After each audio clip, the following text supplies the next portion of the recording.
9, all green. 8, 7, 6, 5, 4, 3, 2, 1, 0.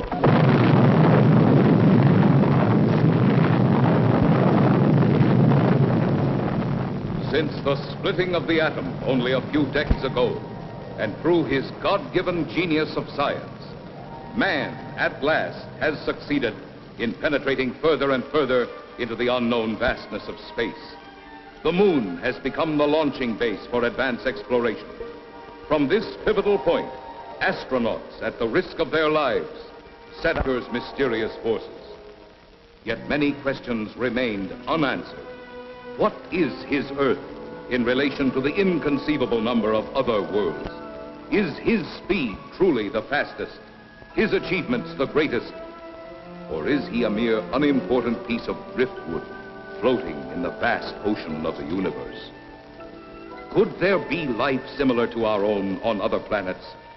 Is it not possible that atmospheric conditions of relative environments control their shapes and forms?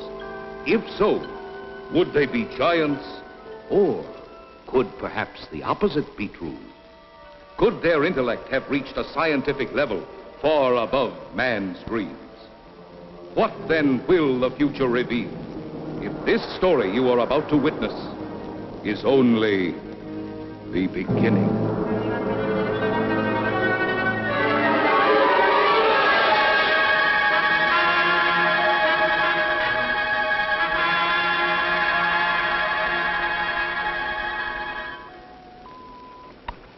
Log entry, Pegasus 3, March 16th, 1980.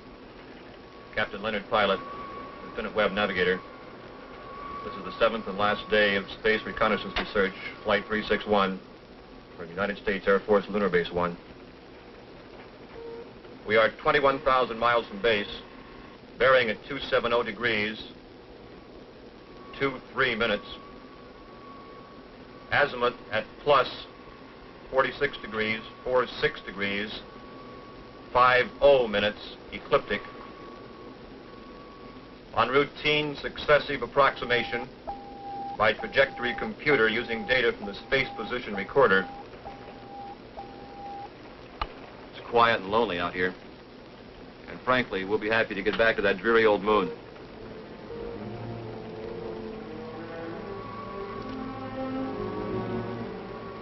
We're almost a degree off trajectory, Captain.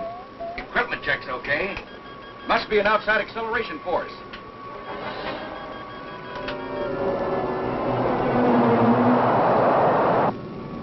Something approaching fast. I'm setting up auto evasive pattern. A large planetoid object is on a direct collision course with us. We are under 11 G's exterior acceleration and have no control whatsoever.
It's just incredible. 2 ships missing in less than a month. Nothing within thousands of miles of their position.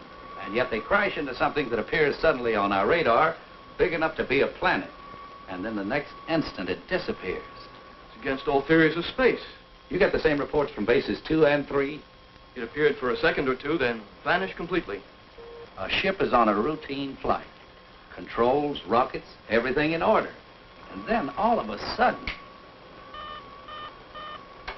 Yes? General Gibson for Colonel Lansfield from Earth Headquarters. Stand by. Colonel Lansfield. Lansfield, what's all the trouble up there? General, I can't tell you any more than what was in that report this morning. You're certain the rockets crashed? I am. We have their last log entry through our recording reproduction unit. Now, General, I've listened to it over and over. It tells what happened, but not how and why. What do you suggest? I don't know, General. No doubt the rocket's destroyed. We don't know what we're looking for. This mysterious planet seems to come and go at such speeds, it's impossible to track. Phantom planet, Lansfield. You're a little old to think that, aren't you? This is a capable base, General, run by capable men. Now, there's something out there that isn't supposed to be. All right, take it easy. Send another reconnaissance with Chapman. Chapman? I need him for the Mars project. If this phantom planet thing isn't cleared up, there won't be any Mars project. Send him. Yes, sir. Ask Chapman to report. Yes, sir. Captain Chapman, report to the Colonel.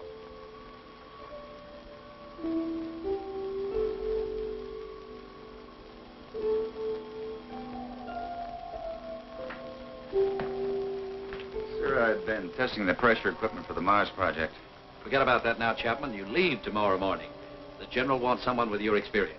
I don't know whether to feel flattered or not.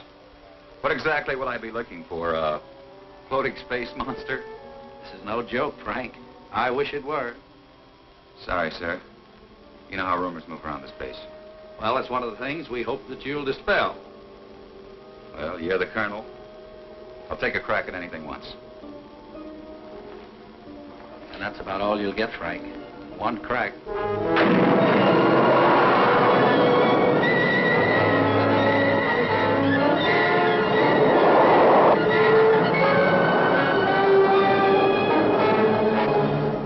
18,000 miles out at 270 degrees azimuth and 47 degrees ecliptic. Speed 4.6 miles per second. Check. Computer guidance on. Stability course on. Directional rockets port off. Directional rocket starboard off. Sets automatic. Check. That does it, Captain. We can relax a bit now. Takeoff's always the same. My heart pounds like a sledgehammer. Yeah, mine too. How about the screen? Never fails to fascinate me from up here. You know, Captain, every year of my life, I grow more and more convinced that the wisest and best is to fix our attention on the good and on the beautiful. If you'll just take the time to look at it. Here's some guy, McConan. Lunar Base 1 to Pegasus 4. Lunar Base 1 to Pegasus 4. Can you read me? This is Pegasus 4 to Lunar Base 1. This is Lieutenant McConan. Colonel Lansfield for Captain Chapman. Chapman standing by. Anything out there, Frank? Nothing, Colonel. It's almost too quiet. Well, keep alert. And don't waver off your course 1 degree, unless you think you're on to something. And if you do get on to something, report at once. Yes, sir. Pegasus 4 to Lunar Base 1. Over. Out. I hope whatever was out there is gone now.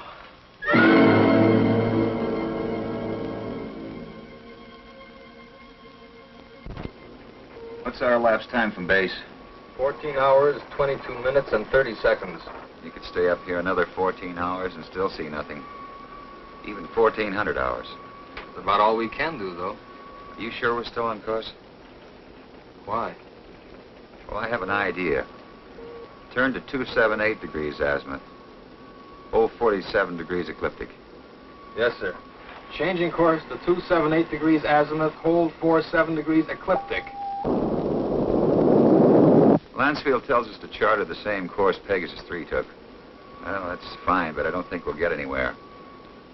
This strange planet dashes about like it's supposed to. It figures we won't find it around here. So we're changing course. Lightning never strikes twice in the same place. Precisely. You with me? Like I said, you're the captain. I'll take a new reading. Thanks, Ray.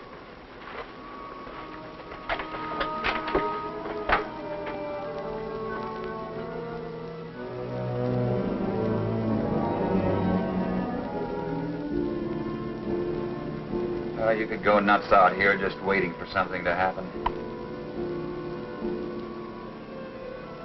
You seem pretty much at ease. Well, I figure it's just the same as fishing. Gotta be patient and wait. Electrostatic meters going haywire. Lunar Base 1 to Pegasus 4. Can you read me? Over. Pegasus 4 to Lunar Base 1. We read you. Over. You are completely off course, Pegasus 4. Check your position immediately. E-computer and spectrometer out. Pegasus 4 to Lunar Base 1. We are aware of being off course. Cannot explain at present. We are entering a heavy magnetic field. Several instruments are out, and I'm afraid others are going. Give us our exact position. Over. Pegasus 4, you're... Cannot hear you, Lunar Base 1. Over. Changing to the manual control. Meteors.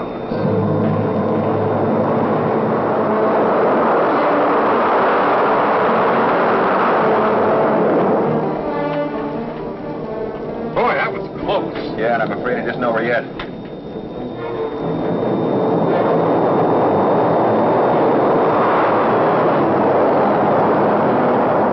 We're on a semi-closing course with them. Screen 1's fading fast. What about the infrared detector? That's out too. The thing we can do is turn it 90 degrees to the shower's path. More meteors are coming, it's our only chance. That will be to 311 degrees azimuth and -12 degrees ecliptic. Here they come. This is it.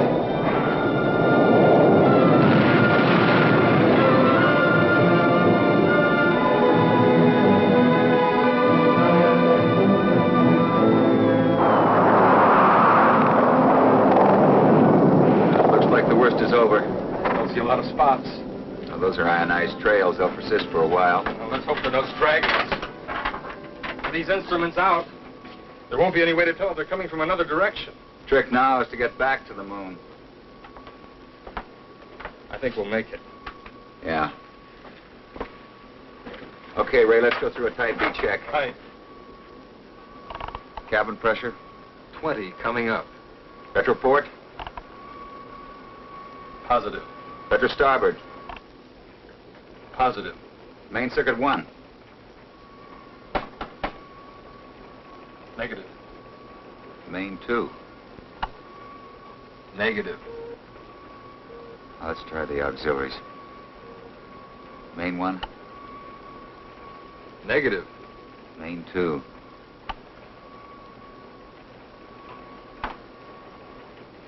That's not in the circuits. You know, the meteors must have smacked into the propulsion elements. Feed lines. Yeah, we're lucky. Well, there's only one way to find out. Looks like it.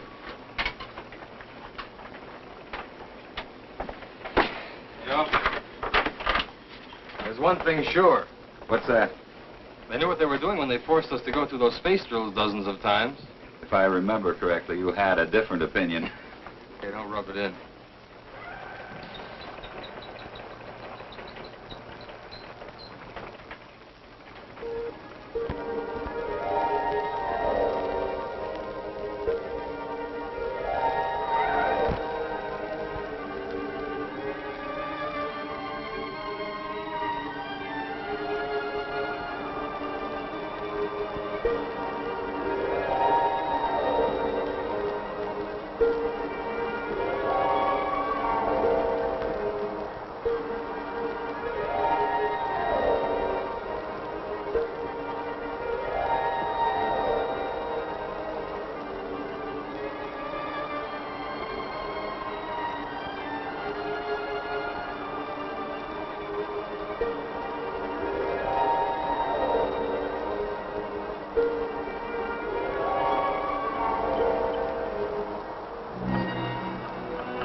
disappointed. The retro rocket feed lines must be cut.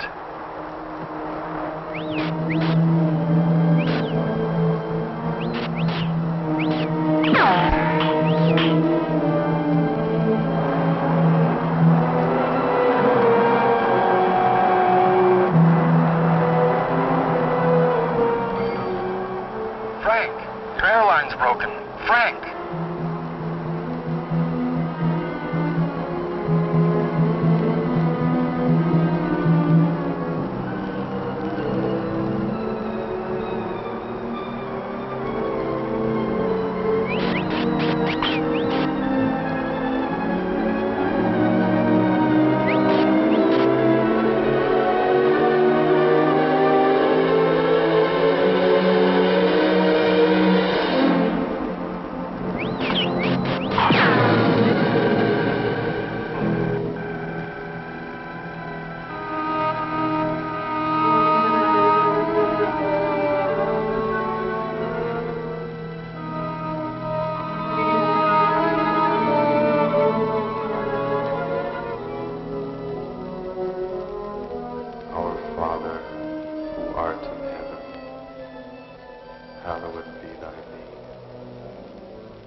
With all respect to the colonel, sir, I don't think it's any use. Keep working that radar and keep working it until we locate Chapman. Yes, sir. He's got to be out there somewhere. He just has to be.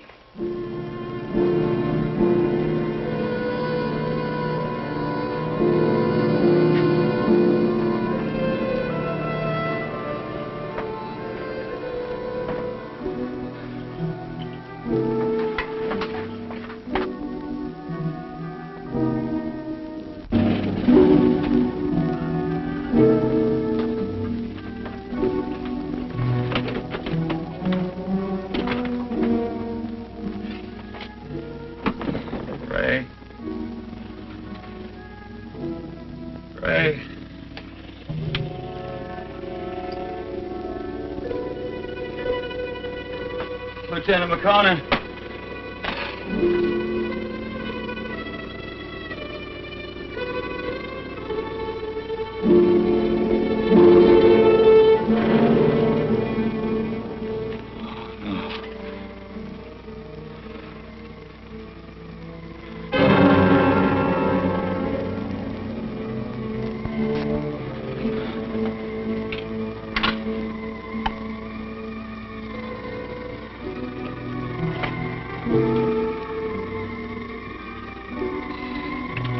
Captain Frank Chapman, pilot, Pegasus 4. My ship is being drawn toward an asteroid. Instruments completely out of operation. Navigator McConnell, lost. I cannot read my position. I'm going to try to land. I don't think I'll make it. If I do, I'll continue recording.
out and others are going.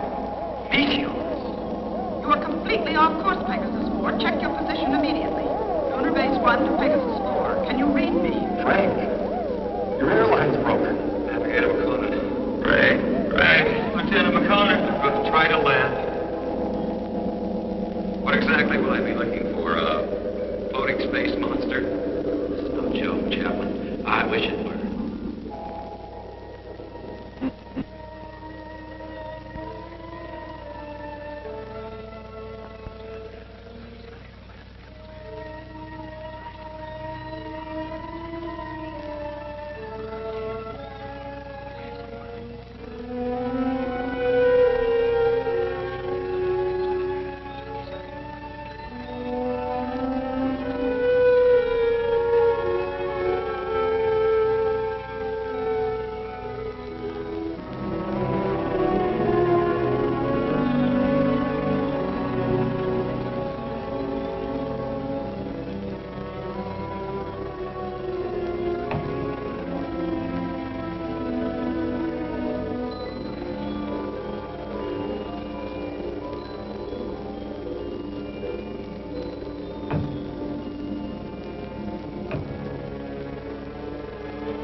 Trial. We must take him to Cecil.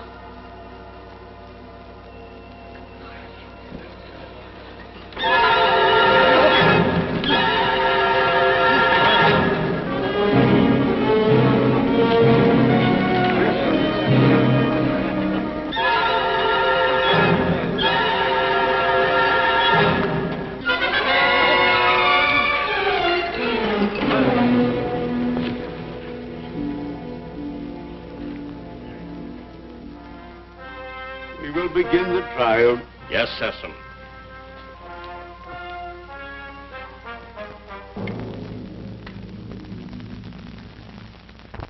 Thank you, Sessom.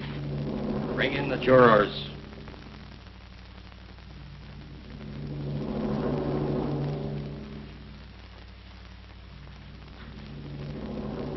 Will Ipsilatus step forward?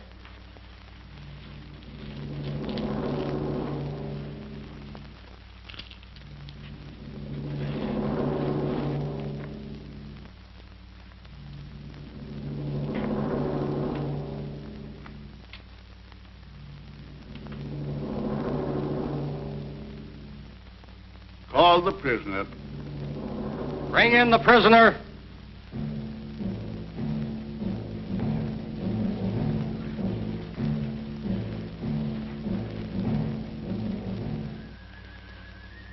Stand here, in front of our leader and our judge. Is the prisoner from another world ready to hear the charges against him? Charges? What charges? I will ask the questions. Are you ready to stand trial? It seems I have no choice. First, I want to know what I'm charged with. We'll let you know in time. What are you called? Chapman. Frank Chapman. What is your occupation in the world from which you come? I'm a captain in the Air Force of the United States, a country on Earth, Space Exploration Wing. But you must know about us. You speak our language. We do not speak it. But here on Rayton... Rayton? Yes, Rayton, the name of our planet. Here we are able to translate all languages through voice tone waves. Why all these explanations? Let us go on with the charges. You're right, Heron. This is no time for explanations. Man from Earth, you are accused of causing injury to one of our people. Thought I was being attacked and I defended myself. I didn't want to come to your world. I lost control of my ship. It was like being pulled toward your planet by an enormous gravitational force. You were, when you came into our path of travel. Path of travel. Phantom planet. We managed just in time to control your landing by releasing the pressure in our space warp. I don't understand. There are many things you will not understand here. Maybe in time you shall. In time? That is correct. The jury will now vote and find you guilty or not guilty for inflicting injury on a Rayton man.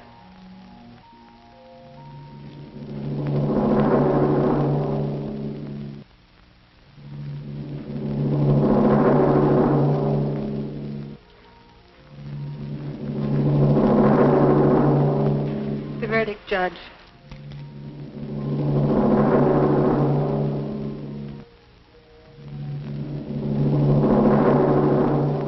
I find you guilty as charged. You are now a free subject of Rayton. The jury is dismissed. That is all. You are now a free subject of Rayton. That is not all. Listen, I don't know what kind of a place this is, but you must have some kind of law here. This planet pulled me to it. I didn't come here by choice. But being here, you cannot be permitted to leave. We must keep our security at any cost. So, I must pronounce you guilty. No penalties will be lodged against you. But you must become a subject of Rayton. Trial is concluded. Nothing is concluded. What is this? First I'm found guilty of something that's not my fault, and then I'm set free. Well, free to go where? Back to my world 6 inches tall? Don't worry. No harm will come to you. I'm Liara, Sesam's daughter.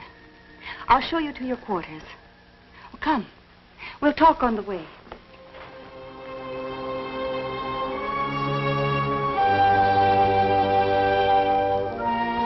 What has happened to me? You mean your size? Well, our atmosphere, together with some acceleration from our gravitational control, has reduced you to normal. Normal? Normal for us. You see, everything here is in proportion to our planet's size. We know several worlds that have creatures larger or smaller according to the size of their world.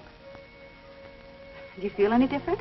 No, but it's not exactly funny to think that someone on Earth could carry me about in their pocket. Oh, that would never happen.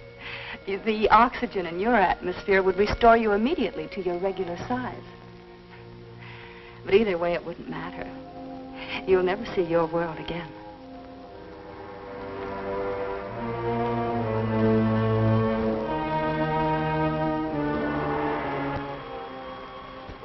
Nothing yet. No, sir. No contact for 2 days. I'll wait another 24 hours. Then, with or without orders, I'm sending out a search party. You wanted to see me? Yes. Will you excuse me?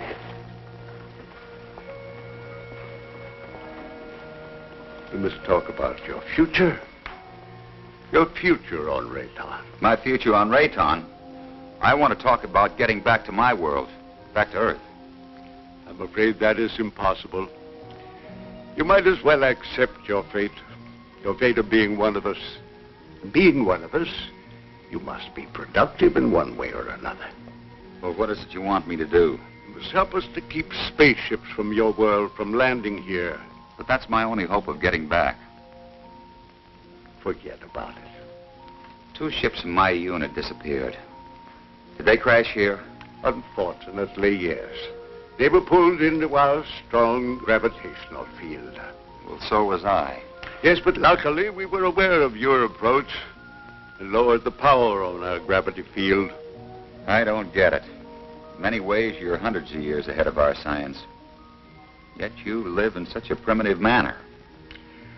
It may not be as odd as it seems. It's true that our technology may be much further advanced than yours, but then a strange thing happened. Well, what was that? We had machines do all our work. People on Rayton became completely free of all labor, practically of all responsibilities. Our people became soft and lazy. They did not know how to cope with their free time. They started to fight amongst themselves. That's very interesting. Many people on Earth are beginning to face the same problem. Too much free time, too little work. Problem not at all unique in the history of the universe. Well, what happened on Rayton? Our forefathers then made a wise decision. They returned to, as you say, our primitive ways. The Raytons again had to toil for their living. They became much stronger, much happier, much more valuable. But you didn't forsake all of your scientific achievements.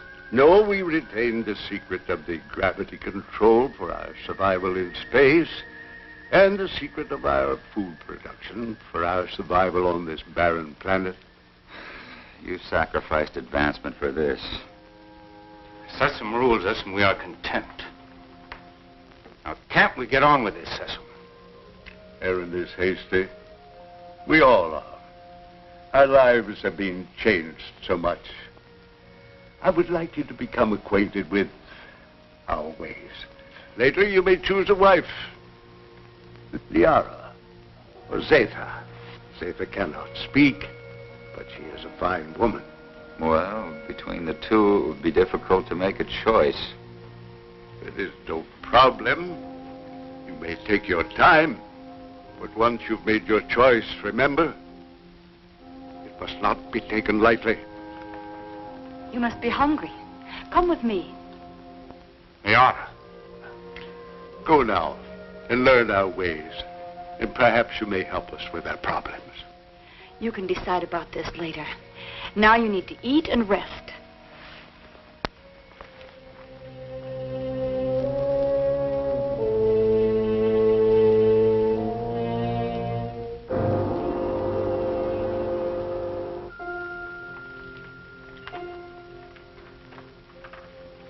This is good.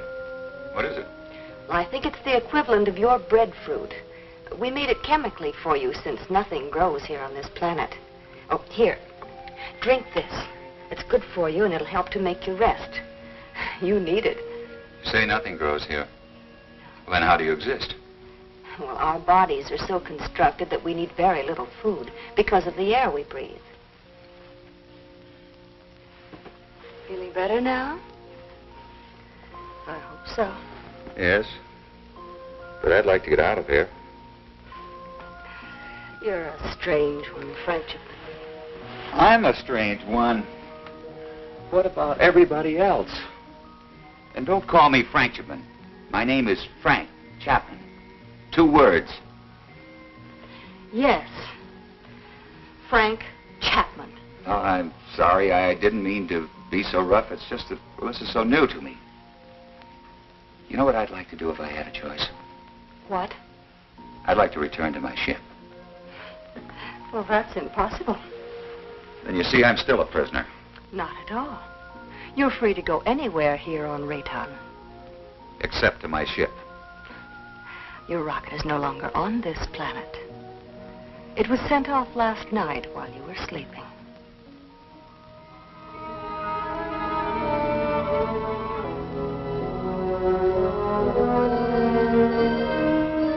I cannot read my position.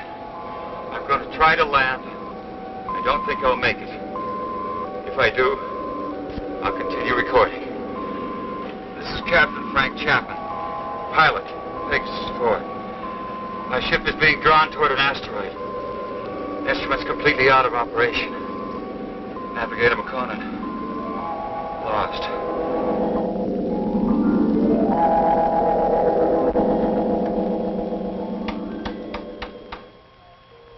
Sir, unidentified object on screen. This must be Chapman's ship, Colonel. Certainly has all the indications and all the characteristics of a spaceship. And no other unit of ours is scheduled for flight in this area. Any contact? None, Colonel. Just static. His auto-emergency transmitter should be on full blast. I'm tuned to all Pegasus frequencies, sir. So are the automatic relays on Earth. Good. This must be Chapman's ship. What else can it be? Captain Beecher and Lieutenant White are to report to the briefing room immediately and stand by for takeoff. Now report immediately any news or anything unusual on your radio and radar relays. Yes, sir.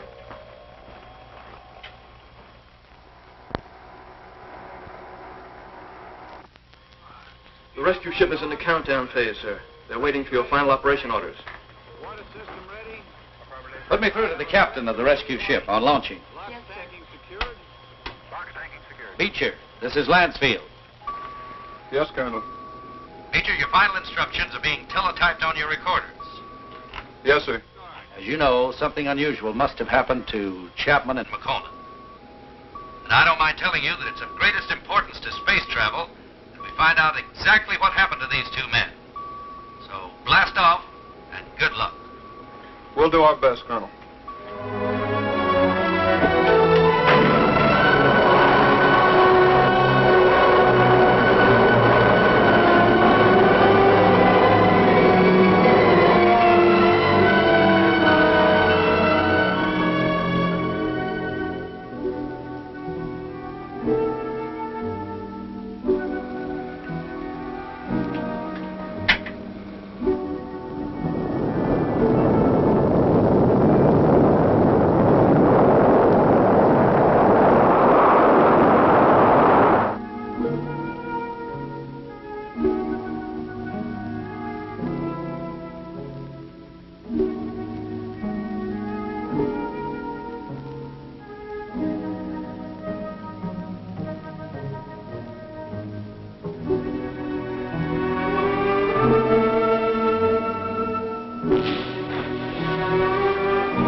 I cannot read my position.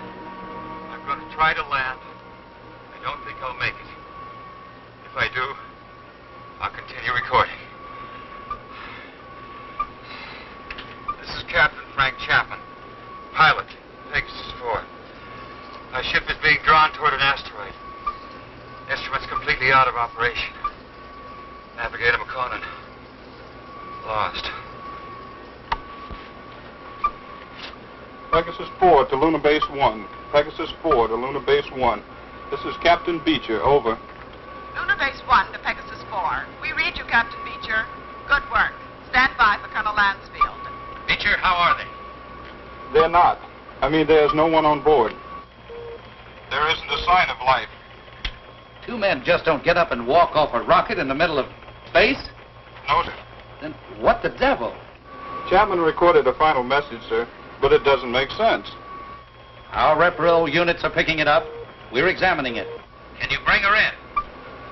I'll have to check out the instruments, but I think so. All right, give it a try. White can bring your ship in. Yes, sir. And Beecher. Yes, sir. Good luck.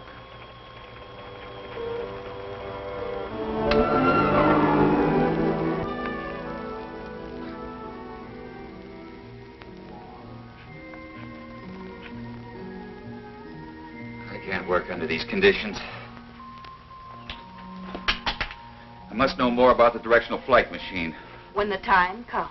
Well, the time has come. I want to speak to Sesson. And right now.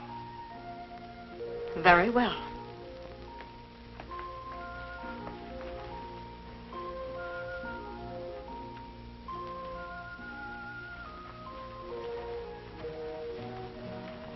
Father, Frank Chapman wishes to speak with you. Do you want to talk about Liara? That isn't what I came here to discuss. My work has reached a stage and I need to know more about your gravity control. It is too soon. Now, how do we know he's not a spy for the Solarites? You're too distrusting, Heron. All right. You may see it.